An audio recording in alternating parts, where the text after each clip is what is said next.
जैन साथियों, स्वागत है आप सभी का एक बार फिर से। उम्मीद है दोस्तों आप सभी बेहतरीन होंगे और आप सभी की तैयारी बहुत शानदार चल रही होगी। तो दोस्तों आज आप सभी के लिए आरपीएफ कांस्टेबल और एसआई के लिए हम लोग दोस्तों आरपीएफ एसआई के पेपर सॉल्व करते हैं, जिसमें आज हम 5/1/2019 की शिफ्ट फर्स्ट के क्वेश्चन करेंगे मैथ के। आपको पता है, आप मैथ में 35 क्वेश्चन आते हैं।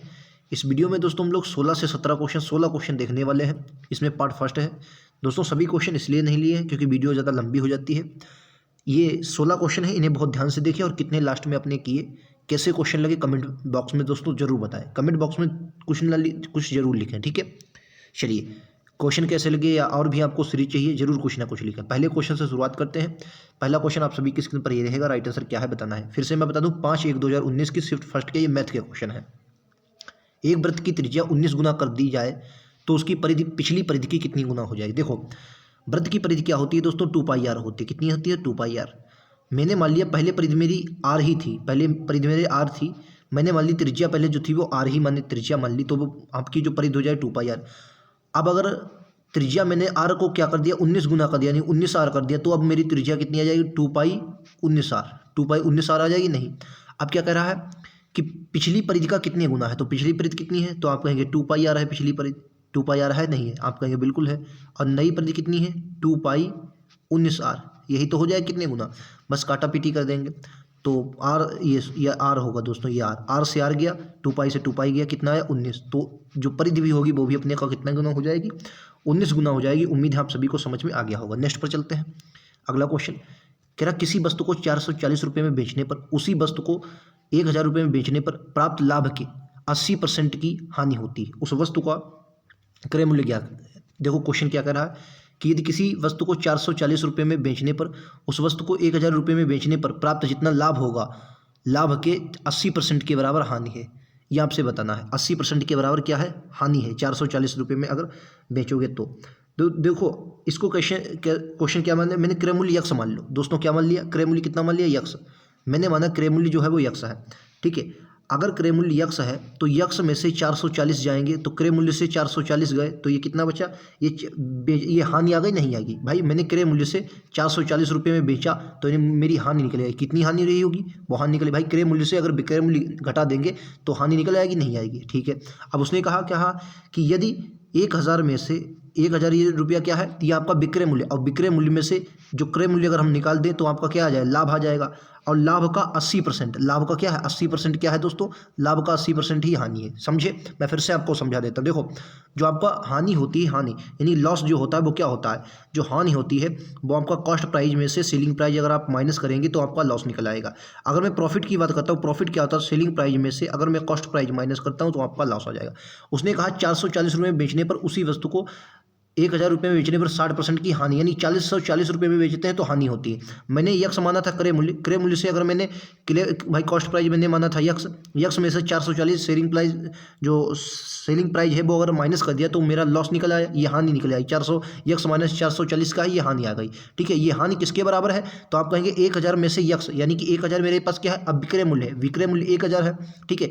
और मुझे हुआ यहाँ पर प्रॉफिट, यानी विक्रय मूल्य में से कॉस्ट प्राइस मैंने यक्स घटा दिया और उसका 60% बराबर कर दिया, ठीक है। बस आपको कुछ नहीं करना, इसी को सॉल्व करना, आंसर आपका आपकी मुट्ठी में है, ठीक है।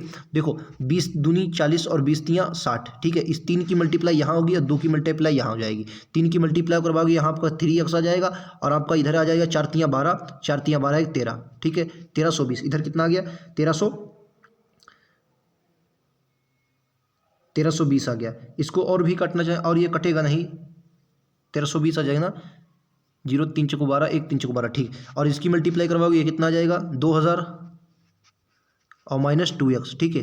ये माइनस का 2x और ये इधर आएगा, ये जुड़ जाएंगे, ये दोनों जुड़ जाएंगे, ठीक है। तो ये अगर 2x इधर आ जाए तो 5x बनेगा, ये कितना बन जाएगा 5x, ठीक है। और वस्तु का इसने क्रय मूल्य यक्स का मान आपसे पूछा है, ठीक है। और ये जाएंगे, ये भी जुड़ जाएंगे, तो ये कितना आ जाएगा, 2 1 3, 3320 रुपया, ठीक है। 3320 रुपया। अब 5 से इसको काट लेंगे, 5 से काटोगे इसको, 5 छक्का 30, 3 बचा, 5 छक्का 30 और 20 बचा, 5 चक्कू 20, 664 रुपये। एक मिनट, कुछ गड़बड़ हुआ है दोस्तों, कुछ गड़बड़ हुआ, ये मैंने गलत किया यहाँ पर दोस्तों, माफ़ी चाहूँगा, ये पूरा गलत हो गया है, मैंने गड़बड़ हो गया दोस्तों, माफ़ी चाहूँगा। ये दोस्तों यहाँ पर 5 आएगा, ये क्या है 5 है, अगर इसको काटोगे 20 से 5 आएगा, ठीक है। अब इसको काटोगे, मैं लिख देता हूँ फिर से, माफ़ी चाहूँगा दोस्तों, 5x माइनस 5 0, 5 को 20, 2 5 को 20, 2 22, ये 2200 आ जाएगा, ठीक है। बराबर में आपका कितना आ जाएगा, ये आपका, और ये अगर इसको 20 से काटोगे 3 पर आ जाएगा, ये कितना आ जाएगा 3 पर, ठीक है। तो 3000 ये आ जाएगा, ये कितना आ जाएगा दोस्तों, ये 3000 माइनस 3x, तो इधर काटोगे 5 और 3 8x आ जाएगा, 8x बराबर 3 2 5 5200, 8x बराबर 5200। तो यक्स से इसको काट लीजिए, यक्स से काटोगे तो ये 8 छंग 48, 4 बचा 8 पंचे 40, ठीक है। 650 एक्स का मान कितना गया 650, राइट आंसर विकल्प उत्तर ए होगा। क्लियर है, क्रय मूल्य आपका राइट आंसर विकल्प उत्तर ए होगा। उम्मीद है आप लोग समझ गए होंगे। नेक्स्ट पर चलते हैं। अगला क्वेश्चन आपकी स्क्रीन पर ये रहा, दो संख्याओं का गुणनफल बताओ जिनका एलसीएम 9,070 दिया है। दोस्तों एलसीएम एसएफ की मैंने एक क्लास ली थी स्पेशल आरआरबी के लिए, अगर वो आपने पिछली क्लास देखी है तो ये क्वेश्चन आपके लिए हलवा है। मैंने क्या बताया था, मैंने बताया तो अभाज्य संख्याएं होती हैं, अभाज्य, ठीक है।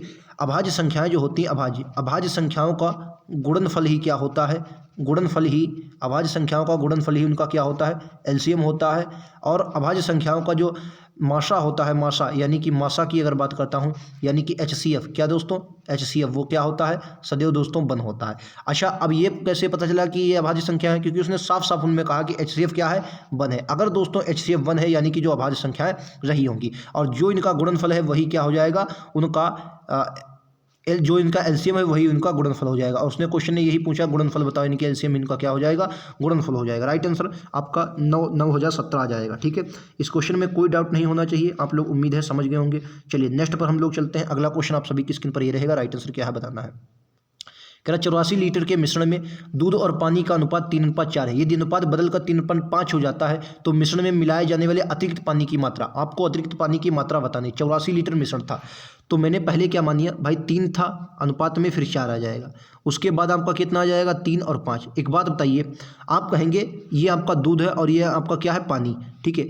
उसने क्या बोला है, तो मिश्रण में मिलाए जाने वाले अतिरिक्त पानी की मात्रा बताइए। कुछ नहीं है, यहाँ आपका कितना पूरा मिश्रण है, आप कहेंगे 7 है, ठीक है। कितना मिलाया गया, 1 मिलाया गया। अब क्वेश्चन थोड़ा समझिए भाई, उसने क्वेश्चन कहा 7 ना है या 84 है, ठीक है। 84 यानी कितने गुना ज़्यादा, तो आप कहेंगे 12 गुना। तो ये भी कितना होगा, 1 ना होकर कितना मिलाया होगा, 12 मिलाया होगा। राइट आंसर विकल्प उत्तर डी है, ठीक है। उम्मीद है समझ गए होंगे, बहुत सरल क्वेश्चन था, आप लोगों ने कर लिया होगा। क्या होगा 12, इस क्वेश्चन का राइट आंसर होगा, 12 लीटर मिलाया होगा। फिर से मैं समझा देता हूँ, क्या कहा है भाई, दूध 3 था, पानी 4 था। अब दूध तो सेम रहा है, यानी कि 1 पानी मिला दिया गया है, ठीक है। कुल मिश्रण मेरे पास 4 और 3 था, लेकिन क्वेश्चन ने 7 की मात्रा कितनी दी, 84 कितने गुना, 12 गुना। तो ये 1 जो मिलाया गया था वो भी 12 गुना होगा, 1 का 12 गुना 12 ही होगा, ठीक है। चलिए नेक्स्ट पर चलते हैं। ये क्वेश्चन बहुत सरल क्वेश्चन है, सिर्फ पढ़ना है, आंसर आ जाएगा। क्वेश्चन पढ़िए। तेरा मार्टिन ने अपने वेतन का 13% दृष्टिबाधित लोगों के लिए, 12% अनाथालय को, अपने वेतन का 14% शारीरिक रूप से विकलांग लोगों को के लिए काम करने के लिए वाली संस्था, और अपने वेतन का 16% चिकित्सीय सहायता वाली संस्था को दिया। वेतन में शेष बची हुई राशि का 42,750 मासिक खर्च के लिए बैंक में जमा किया। तो अनाथालय में दान की गई राशि यानी 12% का मान आपसे पूछा है। सबको जोड़ लेते हैं, सबको क्या भाई 13, 12, 14, 16, इन सबको जोड़ लो। इनको जोड़ोगे आपका कितना आ जाएगा, आप अगर इन सबको जोड़ोगे तो देखो 13 12 कितना हो जाएगा, ये 25 हो जाएगा, और ये आपका कितना हो जाएगा, ये आपका 30 हो जाएगा। भाई ये दोनों 30 और ये 25, तो कितना बना 55। यहाँ से आपका कितना बना 55% रुपया उसने क्या किया, खर्च कर दिया 55%। कुल राशि आपकी 100% मानी जाती है, तो शेष बचा कितना, तो आप कहेंगे 45% बचा। कितना बचा 45। लेकिन क्वेश्चन ने कहा है भाई, क्वेश्चन ने क्या कहा 45% नहीं बचा है, क्वेश्चन ने कहा आपके पास जो पैसा बचा है वो 42,750 बचा है। कितना बचा है 42,750 बचा है, 42,750 बचा है। अब उसने पूछा है कि अनाथालय में दान की गई राशि यानी कि 12 का मान पूछा है, ठीक है। 12 से आप उसे 12 का मान पूछना चाहता है। इसको आप किसने से काट ले, इसको 3 से काट लो। 3 से काटोगे, 3 से काटोगे, कितने से काटो 12 का पूछा, तो इसको 5 से काटना पड़ेगा ना। 15 से कटे, 15 से काटो, ये 15 से काटोगे 3 पर आएगा। 15 से काटोगे 15 दूनी 30, 15 दूनी 30, 12 बचा 127 हो गया, 127 हो गया, नहीं 127 हो गया।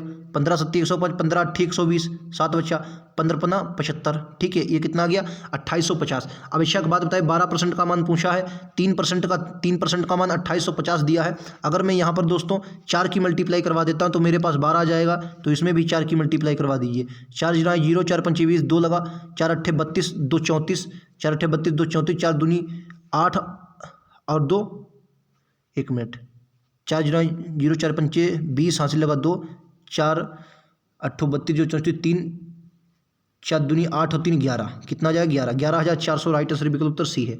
उम्मीद है आप लोग समझ गए हैं। बहुत आसान तरीके से मैंने समझाने की कोशिश की। भाई उसने पूरा पैसा खर्च किया तो मेरे पास 55% जो पैसा था उसने खर्च कर दिया, शेष 45% बचा। उसने कहा शेष जो राशि है वो 42,750 है, 45% की वैल्यू 42,750 है।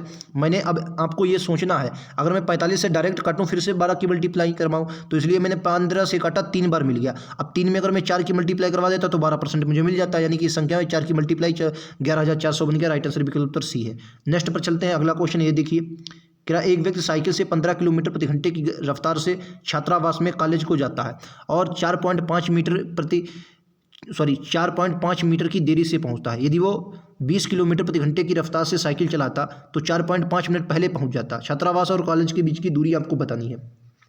ऐसे क्वेश्चन जब भी आए तो क्या करना है दोस्तों, मैंने माना दूरी कितनी है, यक्स किलोमीटर दूरी है। अगर वो 15 किलोमीटर प्रति घंटा से जाता, ठीक है, और उसके बाद क्या है, उसके बाद यक्स किलोमीटर की दूरी है 20 किलोमीटर की 20 किलोमीटर प्रति घंटे की गति से जाता। पहले 4.5 मिनट देरी से पहुंचा और फिर 4.5 मिनट पहले पहुंच गया। इन दोनों को जोड़ लेना है। क्यों? क्योंकि इनके बीच का अंतर लेना है, एक पहले है और एक बाद में, तो जुड़ जाएंगे। तो 45 90 हो जाएगा, 9 मिनट आया, क्योंकि ये सब घंटे में है, क्योंकि वह चाल कितने किलोमीटर प्रति घंटे में है, इसलिए आपको क्या करना है, 9 को 60 से भाग देने, ये भी घंटे में आ जाएगा। ठीक है, क्लियर है। चलिए अब आप क्या करना है, यहाँ पर लासा ले लेंगे। यहाँ पर 60 लासा जाएगा, यहाँ पर कितना आ जाएगा, 60 लासा लिया। 1 मिनट में इधर लिख देता हूँ, चलिए यहाँ लिख लेता, 60 लासा ले लिया। ठीक है, 15 चक्कू 60 है, 4 एक्स आ जाएगा, और -20 3 60 3 एक्स आ जाएगा। ठीक है, और बराबर में इसको अगर आप काटना चाहे, चलिए रहने दीजिए काटने को। 9 बटे कितना आ जाएगा, 9 बटे 60 आ जाएगा। ठीक है, 9 बटे 60 आ गया। अब 60 से और 60 ये कैंसिल, 4 में से 3 गया, कितना बचा, तो आप कहेंगे 4 एक्स में से 3 एक्स गया, एक्स बचा, और एक्स बराबर 9 आ गया। तो राइट आंसर कितना है, 9 किलोमीटर उनके बीच की दूरी है। क्लियर है। उम्मीद है आप लोग समझ गए होंगे। ऐसे क्वेश्चन जब भी आए तो इसी तरीके से आपको लगाना है। नेक्स्ट पर चलते हैं। अगला क्वेश्चन, एक बक्स में 3 अलग अलग प्रकार के पुराने सिक्के थे, 3:5, 5:7 के अनुपात। दोस्तों मैं फिर से आपको बता दूं, ये सभी क्वेश्चन आरपीएफ एसआई के एग्जाम में पूछे गए हैं। तो कांस्टेबल के लिए भी एग्जाम में इंपॉर्टेंट है, और कांस्टेबल के भी मैं आपको क्वेश्चन करवाऊंगा जो कांस्टेबल के एग्जाम में पूछे गए हैं। ठीक है, जरूरी है आपको लगातार जुड़ना, चैनल पर नए हैं जरूर सब्सक्राइब कर लें। चलिए क्वेश्चन को पढ़ते हैं। 3:5:7 के अनुपात में है। पुराने सिक्कों का मूल्य 1 रुपया, 5 रुपया और 10 रुपये के है।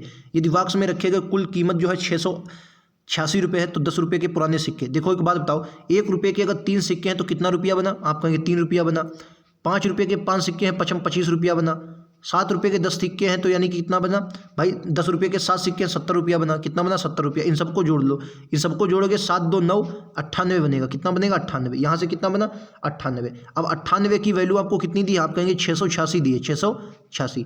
अब 1 की वैल्यू निकाल लीजिए। अगर 1 की वैल्यू निकालेंगे तो ये 7 बार जाएगा। कितने बार जाएगा, 7 बार, यानी कि एक अनुपात का मान कितना आ गया, 7। अब उसने पूछा है 10 रुपये के पुराने सिक्कों की संख्या।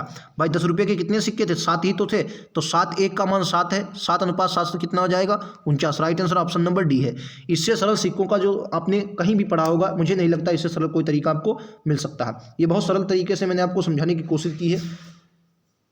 ठीक है, तो उम्मीद है आप सभी को ये क्वेश्चन समझ में आ गया होगा। ऐसे क्वेश्चन जब भी आए, इनमें सबको पहले आपको जोड़ लेना है, उसके बाद जितना है उसके बराबर जितने रुपये दिए गए थे, 1 का मान आपको यहाँ पर 7 मिल गया, और उसने क्योंकि 7 का मान पूछा तो 1 का मान 7 है, 7 का 49 हो गया। राइट आंसर कितना आ गया, option number D. Next question देखिए, ये लीजिए। एक क्वेश्चन कह रहा है 7,600 रुपये की राशि 8% वार्षिक दर से साधारण ब्याज पर निवेश की जाती है। यदि 5 साल बाद राशि निकाली गई और कुल राशि की आधी राशि शेयर बाजार में निवेश कर दी गई तो बची हुई राशि बताएं। ठीक है, एक बात बताओ, 7600 रुपये थे। ठीक है, 7600 रुपये थे। 8% वार्षिक ब्याज की दर से 5 वर्ष बाद ये राशि निकाली जाती है। ठीक है, तो पहले इनका ब्याज निकाल लेते हैं।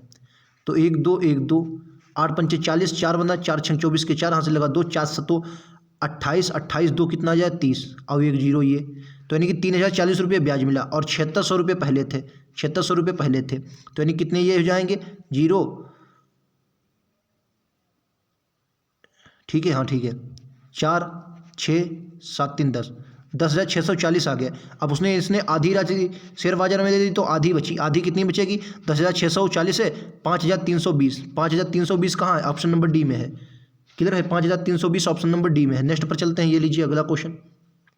जब कोई संख्या 19 से विभाजित की होती है तो शेषफल 10 बचता है। एक बात बताइए, अगर मैं कोई संख्या को 7 से विभाजित करता हूँ, मान लिया 7 से विभाजित करता हूँ, तो शेष अगर 3 बचता है तो वो संख्या कितनी रहेगी भाई? अगर मैंने 7 से विभाजित किया, शेष 3 बचा, तो जाहिर सी वो संख्या कितनी रहेगी? 10 रही होगी, क्योंकि भाई 7 में 3 जोड़ने तभी तो 10 बनेगा। यानी कि अगर मैं किसी को 119 से विभाजित करता हूँ, 10 शेष बचता है, यानी कि जाहिर सी बात है ये संख्या कितनी रही होगी? 10 इसमें जोड़ दो, कितना? 129 रही होगी, ये संख्या 129 रही होगी। अब जब इसे 17 से विभाजित किया जाता है तो 19 से अगर मैं 17 से 129 को विभाजित करूंगा तो 17 सत्ती 119 होता है, 119। तो यहाँ भी शेष कितना बचेगा? 10 ही बचेगा। राइट आंसर क्या होगा? डी होगा। ठीक है, राइट आंसर यहाँ पर क्या होगा? डी हो जाएगा। क्लियर आप सभी को? उम्मीद है ये बात समझ में आ गई होगी। चलिए नेक्स्ट पर चलते हैं। ये देखिए इन्होंने क्वेश्चन थोड़ा घुमाया है, आप लोग इसको बहुत आसानी से कर सकते हैं, बस आपको समझना है। देखो क्या है, देखो इन्होंने 324 का स्क्वायर दिया। अच्छा, 324 से किसका स्क्वायर होता है? तो आप कहेंगे 18 का स्क्वायर होता है। यानी कि हम इसको इस तरीके से लिख सकते हैं, 18 का स्क्वायर और फिर सब पूरे का स्क्वायर। ठीक है, लिख लिया। अच्छा, गुणे में क्या है? 18 चक्कू 72। ये क्या है दोस्तों? इसको आप 18 गुणे 4 में तोड़ लें। ठीक है, और फिर क्या है? फिर आपका भाग में 18 है। भाग में कितना है? 18 की पावर 5, 18 की पावर 5 और गुणे में 1021। ठीक है, इसको इसी तरीके से लिखिए। अब देखो, अब आपको थोड़ा यहाँ पर समझना है। कैसे समझना है? देखो, ये आपके 4 हैं, इनकी गुणा करोगे 4 और 1 ये आ जाएगा, तो ये कितना बनेगा? 5 हो जाएगा। नहीं, फिर से समझो भाई, मैं फिर से आपको समझा दे रहा हूँ। 2 दूनी 4 हो जाएगी, यानी कि 18 की पावर 4 और 1 ये गुणा होगी, तो 18 की पावर कितनी आ जाएगी? 5 आ जाएगी। कितनी आ जाएगी दोस्तों? 18 की पावर 5 गुणे का 4। ठीक है, और भाग में तो वही आपका कितना है? 18 की पावर 5, 18 की पावर 5 और गुणे में कितना है? 1021। अब अगर 18 की पावर 5 और 18 की पावर भाग में है तो ये दोनों कट जाएंगी। गुणे में कितना आ गया? 4 गुणे 1021, 21 चक्कू 84, 4084 राइट आंसर है, विकल्प उत्तर डी। ठीक है, विकल्प उत्तर डी राइट आंसर हो जाएगा। क्लियर है आप लोग? उम्मीद है समझ गए होंगे। नेक्स्ट पर चलते हैं। अगला देखिए, कह रहा 375 में अनुगामी शून्य कितने? देखिए शून्य की जो मतलब कितने जीरो आएंगे। देखिए जो जीरो होते हैं, शून्य की जो संख्या होती है वो हमेशा 2 और 5 से डिसाइड होती है। तो 2 तो इसमें बहुत होंगे, हमें 5 की संख्या निकाल लेनी है। जब भी ऐसा क्वेश्चन आए 375 इसको 5 से भाग देंगे। 5 से जब भाग देंगे तो 5 सत्ते 35, 2 बचा 5 25, 75 आया। अब जब 75 आया, अब 75 आ गया ना, ये कितनी बार गया? तो आप कहेंगे 25 बार गया। कितनी बार गया दोस्तों? 25 बार गया, नहीं गया?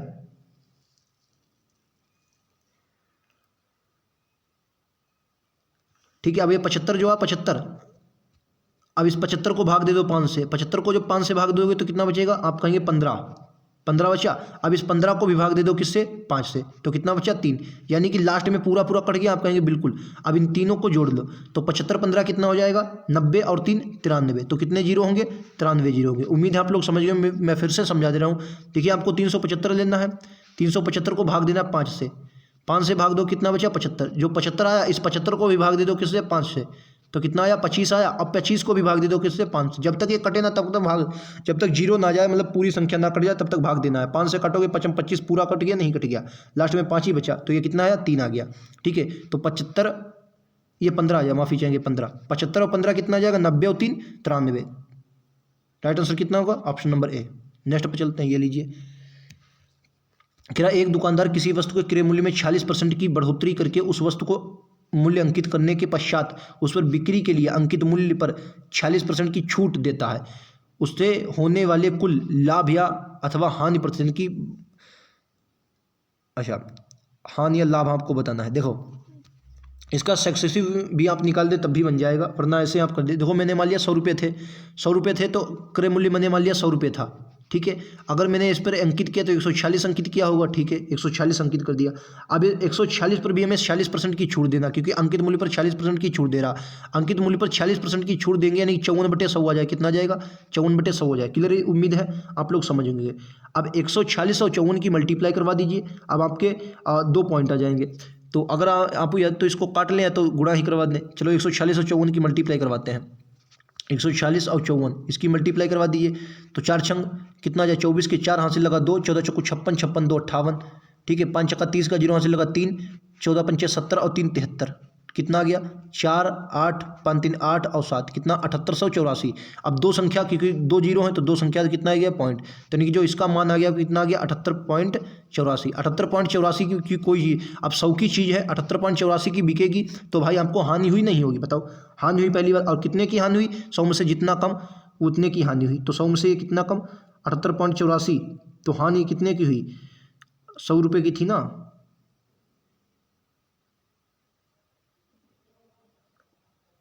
21.16 आ जाएगा। कितना आ जाएगा, 21.16।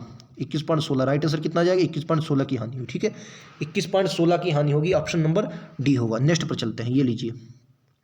शीशे के एक वर्ग के टुकड़े को संपूर्ण क्षेत्रफल, जो शीशा है उसका वर्ग का टुकड़ा 14,044 है, 1444 सेंटीमीटर स्क्वायर है, जो कि एक मेज के ऊपर रखा गया है। मेज और कांच के टुकड़े के धार के बीच की जो चौड़ाई है वो 9 सेंटीमीटर। तो मेज की लंबाई बताना है। देखो सबसे पहले आपको इसकी भुजा पता होनी चाहिए। कैसे निकालोगे भाई, एक बात बताओ, शीशे का जो संपूर्ण क्षेत्रफल है वो कितना है, 1444। जो वर्ग होता, क्योंकि वर्गाकार है तो वर्ग का स्क्वायर ही क्या होता है, भुजा स्क्वायर, यानी कि 1444 है। अगर इसकी मैं भुजा निकालता हूँ, शीशे की भुजा, तो कितना, ये किसका वर्ग है, तो आप कहेंगे ये 38 का वर्ग है। ये किसका वर्ग है, 38, यानी कि शीशे की भुजा कितनी आ गई, 38 आ गई। अब उसने कहा है, अब यहाँ पर ध्यान से पढ़िए, जो कि एक मेज के ऊपर रखा है, मेज और कांच के टुकड़े की धार की बीच की दूरी। एक बात बताइए, ये मान लिया मैंने मेज है, ये पूरी क्या है, मेज है, ठीक है, ये मेज है, और ये कोई शीशा रखा है, शीशा, ये क्या है, शीशा रखा। अब यहाँ पर ये तो पूरी इसकी धार हो गई, इसकी और मेज के बीच की जो चौड़ाई है वो कितनी है, 9 है। कितनी है, 9 है। ठीक है, तो उसने क्या कहा है, तो मेज की लंबाई आपको बतानी है। अब मेज की लंबाई 38 तो आ गई। अब लंबाई आपको मेज की क्या है, मेज की कुल लंबाई बतानी है।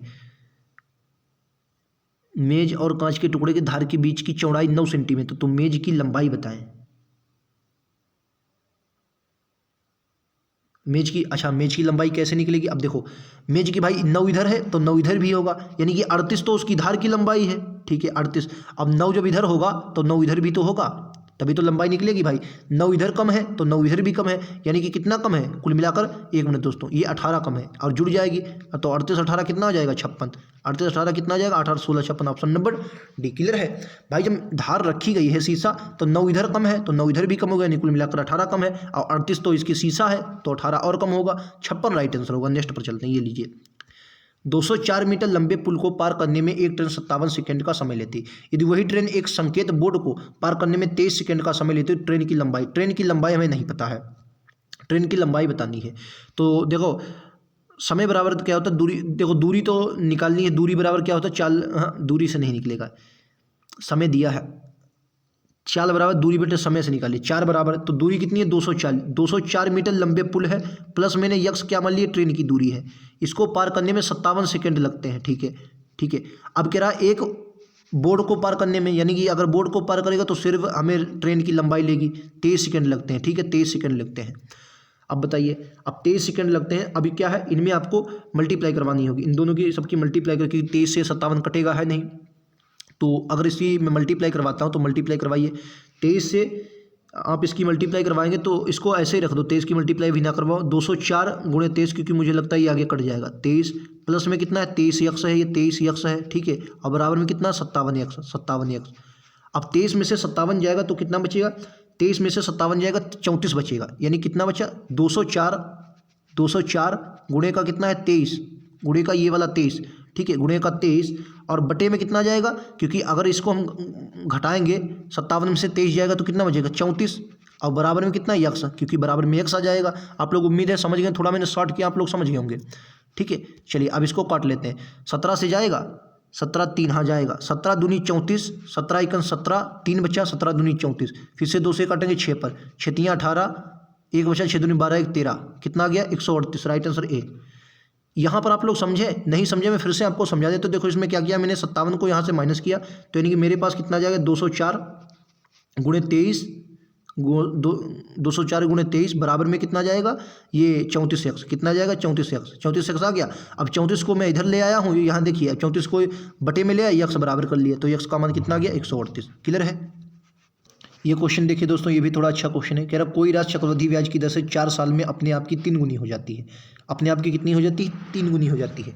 तो कितने साल में अपने आप की 2187 गुनी हो जाए, देखो समझो भाई, 1 रुपया था, 1 रुपया 3 होने में मुझे कितना समय लगा, तो आप कहेंगे 4 साल लगे, 3 का 9 हो जाएगा। ठीक है, साल में बाद में गिन लूँगा, 9 तियाँ 27, 27 तियाँ 81, 8 तियाँ 24, 243, इसको किए 24 तियाँ 72, 3 तियाँ 9, 729, 729 को कीजिए 3 गुना तो 9 तियाँ 27, और ये आ जाएगा 9 तियाँ 27, 2 बचा, 2 तियाँ 6, 2 8 और 7 तियाँ 2187 आ गया। यहाँ भी 4 लगा, यहाँ भी 4 लगा, यहाँ 4, यहाँ 4, यहाँ 4, यहाँ 4, 1 2 3 4 5 6 7, 7 गुणे 4 कितना आ जाएगा, 7 चौको 28 वर्ष, 28 वर्ष लगेगा। कितना लगेगा, 28 वर्ष लगेगा। उम्मीद है आप लोग समझ गए। इसके ऑप्शन दोस्तों आगे थे, आगे पेज पर थे, वो कट गए हैं। फिलहाल 28 राइट आंसर है। ठीक है, चलिए नेक्स्ट पर चलते हैं। ये देखिए, एक व्यक्ति अपने समबाहु त्रिभुजाकार मैदान की सतह पर 16 किलोमीटर प्रति घंटा, 24 किलोमीटर प्रति घंटा और 12 किलोमीटर प्रति घंटा की गति से यात्रा करता है। संपूर्ण यात्रा के दौरान उसकी औसत गति क्या होगी। दोस्तों औसत गति का फार्मूला क्या होता है, कुल दूरी बटे कुल समय, कुल दूरी बटे कुल समय, कुल दूरी बटे क्या होता है, कुल समय होता है। तो एक बात आपको हमेशा याद रखना है, क्या याद रखना है, त्रिभुजाकार से हमें कोई मतलब नहीं। अब इनका लासा ले लो, 16, 24 और 12 का लासा कितना हो जाएगा, 48, 48 किलोमीटर। ठीक है, 48 किलोमीटर।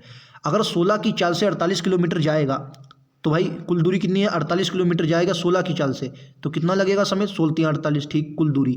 ठीक है, 24 की स्पीड से 48 किलोमीटर ही जाना है।